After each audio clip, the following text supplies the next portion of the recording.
మంచి పండితుడు. పూర్వము హేలాపురి పట్టణంలో విష్ణు శర్మ అనే పండితుడు కలడు. ఆయన వేదాంగ పండిత శ్రేష్ఠులు. ఆయన వద్ద అనేక మంది విద్యార్థులు వచ్చి విద్యను అభ్యసించారు. ఆయన వద్ద విద్యను అభ్యసించిన వారిలో ఒకరైన కంకుబట్టు దేశాటనకై బయలుదేరి వెళ్ళాడు. మార్గమధ్యంలో ఆయనకి కొందరు శిష్యులు చేరారు.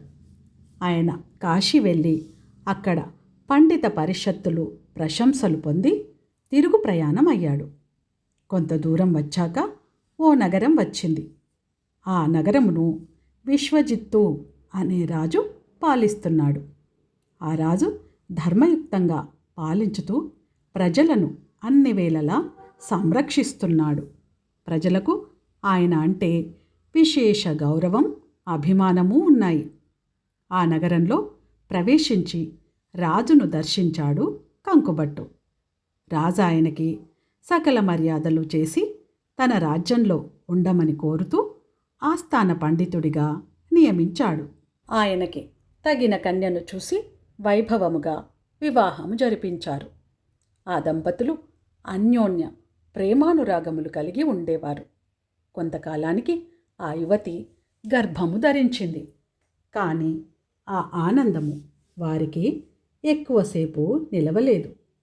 తర్వాత కొంతకాలానికి మరల గర్భము ధరించింది. కానీ గర్భము నిలవలేదు. జ్యోతిష్యులను సంప్రదించాడు. వైద్యులను రప్పించి పరీక్షించినా ఏమీ తెలియలేదు. మరల మూడవసారి గర్భము ధరించింది. జాగ్రత్తగా ఉండి గమనించసాగాడు, కంటిపై కొనుకు లేకుండా. ఆ సమయంలో ఒక దయ్యము లోపలికి ప్రవేశించింది.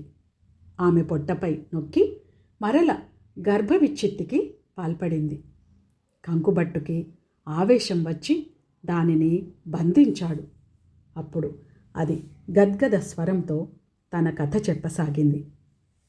అయ్యా, నేను ఈ దయ్యము రూపము రావటానికి ముఖ్య కారణం ఉంది. నేను విప్రోత్తముడిని. చిన్నతనము నుండి విద్య నేర్వక చెడు అలవాట్లకి లోనై తిరుగుచుండేటి వాడిని. అనేక వ్యసనములకి బానిసనయ్యాను. చివరికి దొంగగా మారి అనేక మందిని దోచుకున్నాను. ఒక యువకుడు ప్రేమించి పెళ్లి చేసుకున్నారు.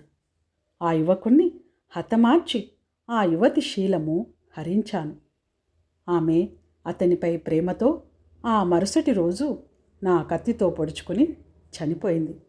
కానీ నాకు ప్రాణభీతి లేక అనేక అఘాయిత్యాలు చేశాను. చివరికి ఒక బందిపోటు తన గుంపుతో వచ్చాడు. అతనికి ఆతిథ్యం ఇచ్చినట్లు అతి వినయము ప్రదర్శించి ఆహార పదార్థములలో విషము పెట్టి హతమార్చాను. అనేక పాపకర్మములను ఆచరించాను. ఒక దినమున ఒక విప్రోత్తముడు తన తల్లిదండ్రులను కావడిలో మోసుకొస్తూ కనిపించాడు. అతనిని వెంబడించాను. కానీ అతని నాకు అందనంత దూరంలో ఉంటే పరుగెత్తుకొని వెళ్ళి ఆ యువకుణ్ణి కోపంతో సంహరించాను.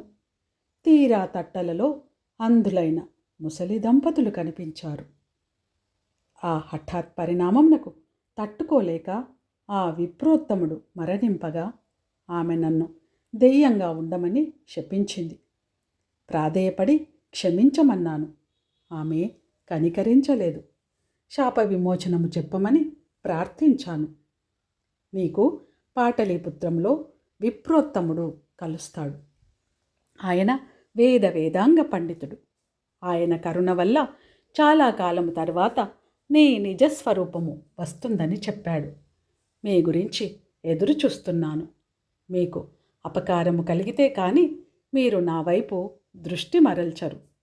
ముందు 2 సార్లు మీరు నన్ను గమనించలేదు. ఈసారి మీరు రావటం గమనించి నటించాను. ఈసారి గర్భవిచ్ఛిత్తి చేయలేదు. మీరే నన్ను రక్షించాలి. మీరు తప్ప రక్షించగలిగేవారు ఎవరూ లేరు.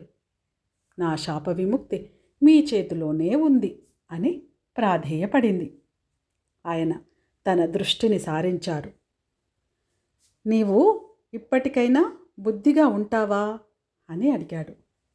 మీరు చెప్పినట్లు నడుచుకుంటాను అన్నది దయ్యం. అప్పుడు ఆయన చేతిలో నీరు ఉంచుకొని 2 మంత్రములు చదివి ఆ నీరు చల్లాడు. ఆ దయ్యమునకు శాప విముక్తి కలిగింది.